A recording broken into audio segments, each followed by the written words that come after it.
Sir V S Naipaul.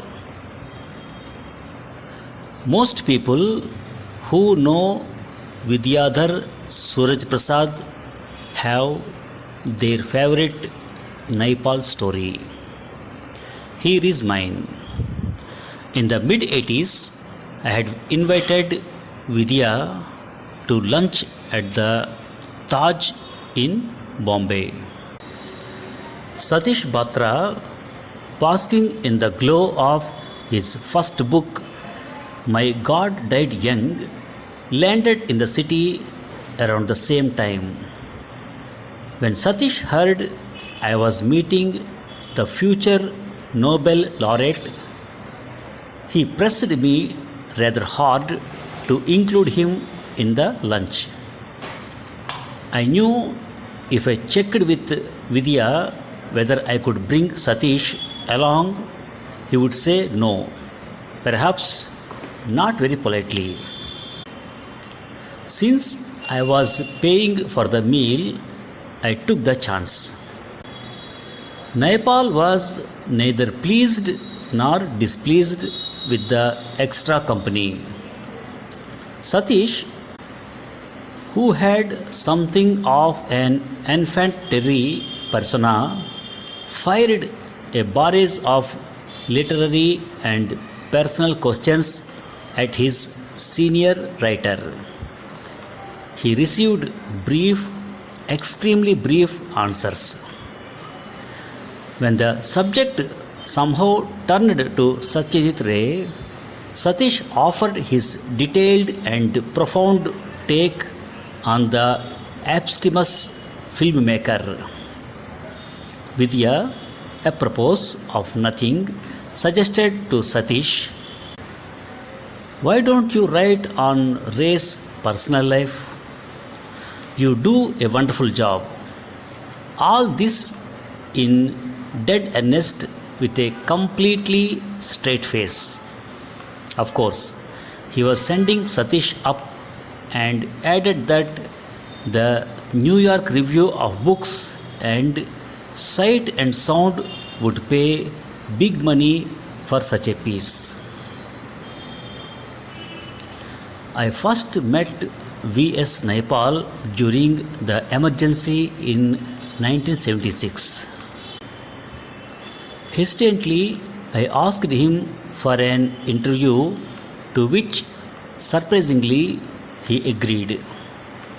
Perhaps it was my sharp review of James Cameron's Indian Summer. He put one condition: the interview would take place in a restaurant called Gaylord in Churchgate, which had Bombay's only open-air coffee lounge. The interview was a success. Later, I took him to Flora Fountain and brought him 2 boxes of Trichy cigars.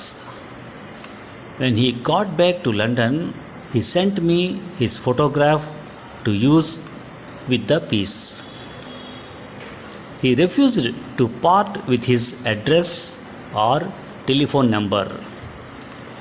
All communication to him needed to be routed via his publisher, Andrew Duschech.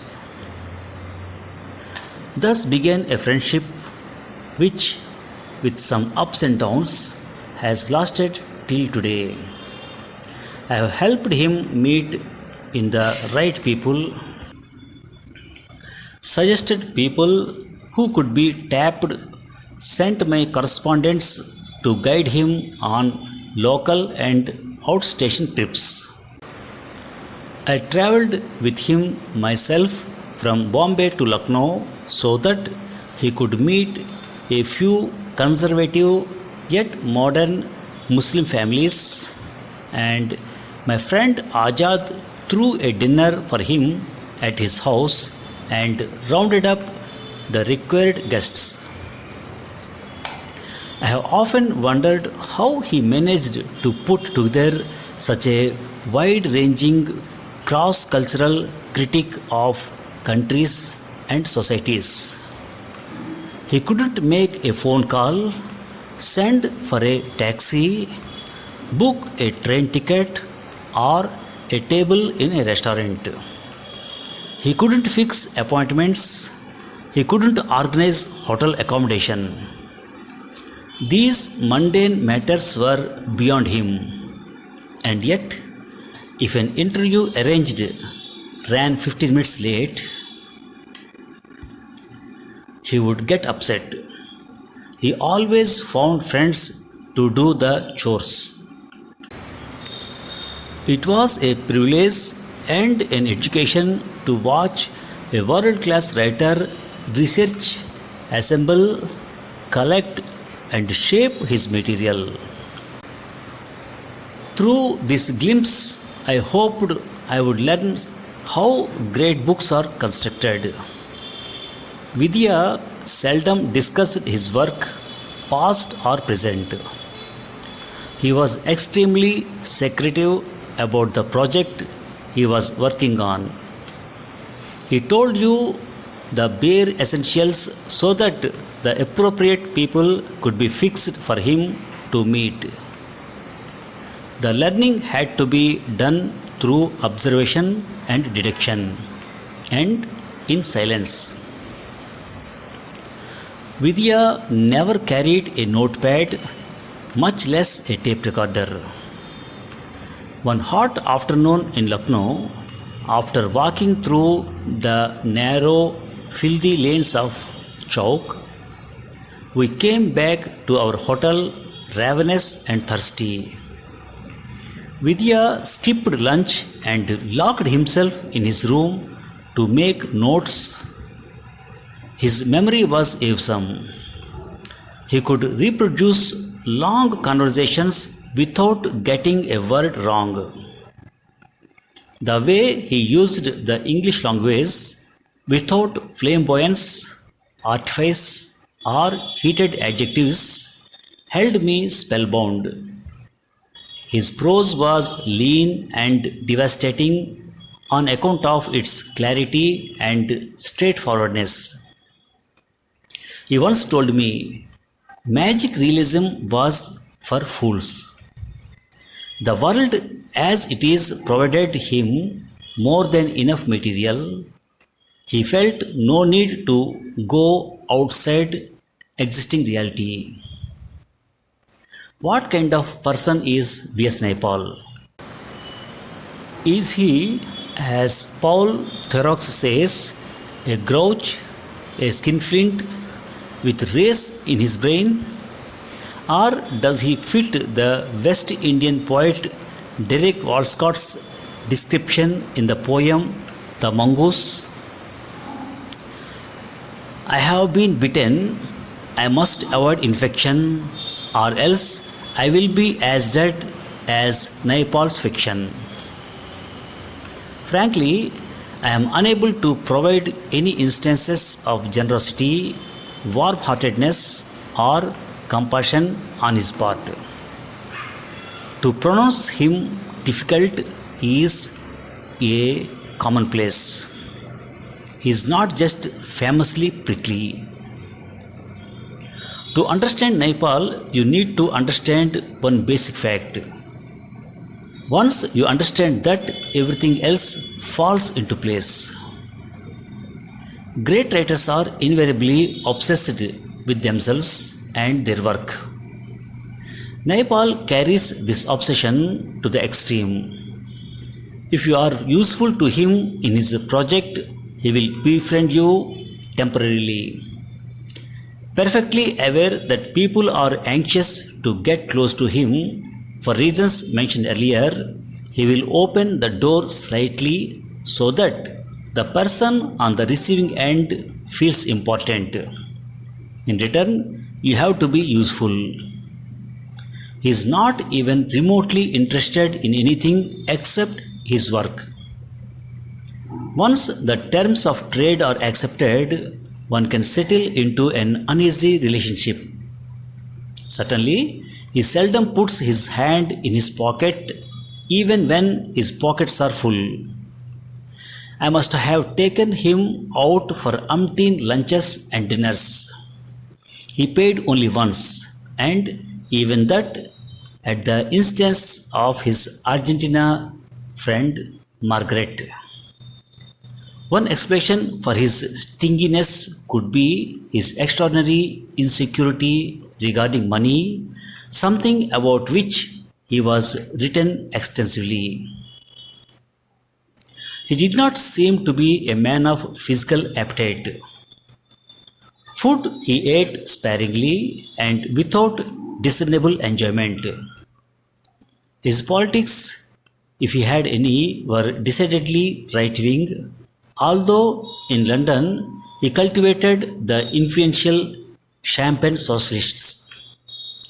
When I asked him what he thought of the Nigerian writer Wole Soyinka winning the Nobel Prize, he responded, "Did he win it for his color or his writing?" Salman Rushdie he loathed. "Don't you think Khomeini's fatwa is justified?" he asked me in all seriousness. "There is a bad review entangled in the animosity. Paul Thorex was a name you brought up at your own peril." Self-obsession had led Naipaul to say ludicrous things. "No writer, living or dead, is my equal. No writer has influenced me. E.M. Forster was a fraud." During our conversations, he asked me which writer I read with pleasure. When I mentioned George Orwell, he nodded half-heartedly. The only writer he had any time for was Joseph Conrad. Later in his life, Naipaul chanced upon Nadira Alvi of Lahore. A woman well versed in the ways of the world, she has brought welcome stability and order into Sir Vidya's anarchic life. Lady Nadira has been his lifeline. She has domesticated him. She even persuaded him to invite friends home for dinner, something he thought unnecessary and expensive. At our last meeting, Vidya discovered I had adopted a dog. He was horrified. "What have you done?" For himself, he had taken 2 cats and was besotted by one he named Augustus. After Nadira, Augustus was the love of his life. He strongly advised me to adopt a cat and drop Editor, my dog. I cannot presume to decode the enigma called V S Naipaul. Many of his angularities, sensationalisms, and public antics that shock because they are politically incorrect are part of his mischief making, a deliberate effort to outrage those he has already outraged. For all it is worth, I have much affection for him. Thank you very much. Naipaul was neither pleased nor displeased with the extra company. Satish, who had something of an enfant terrible persona, fired a barrage of literary and personal questions at his senior writer. Enfant terrible, ENFANT Enfant terrible means a famous or successful person who likes to shock people. When the subject somehow turned to Satyajit Ray, Satish offered his detailed and profound take on the abstemious filmmaker. ABSTEMIOUS, abstemious means not doing things that give you pleasure, especially not eating good food or drink, etc. I have often wondered how he managed to put together such a wide-ranging cross-cultural critique of countries and societies. Critique, CRATAQUE. Critic means a detailed analysis and assessment of something. He couldn't make a phone call, send for a taxi, book a train ticket or a table in a restaurant. He couldn't fix appointments. He couldn't organize hotel accommodation. These mundane matters were beyond him. Mundane, M-U-N-D-A-N-E. Mundane means dull, boring, lacking interest or excitement. His memory was awesome. He could reproduce long conversations without getting a word wrong. The way he used the English language without flamboyance, artifice, or heated adjectives held me spellbound. Flamboyance, F-L-A-M-B-O-Y-A-N-C-E. Flamboyance means showiness. Artifice, A-R-T-I-F-I-C-E. Artifice means clever or cunning, tricky. What kind of person is V S Naipaul? Is he, as Paul Thorax says, a grouch, a skinflint with race on his brain? Grouch. Grouch means a person who often complains. Skinflint. Skinflint. Skinflint means a person who spends as little money as possible. Skinflint means a miser. I must have taken him out for umpteen lunches and dinners. He paid only once, and even that at the insistence of his Argentina friend Margaret. One explanation for his stinginess could be his extraordinary insecurity regarding money, something about which he has written extensively. Stinginess.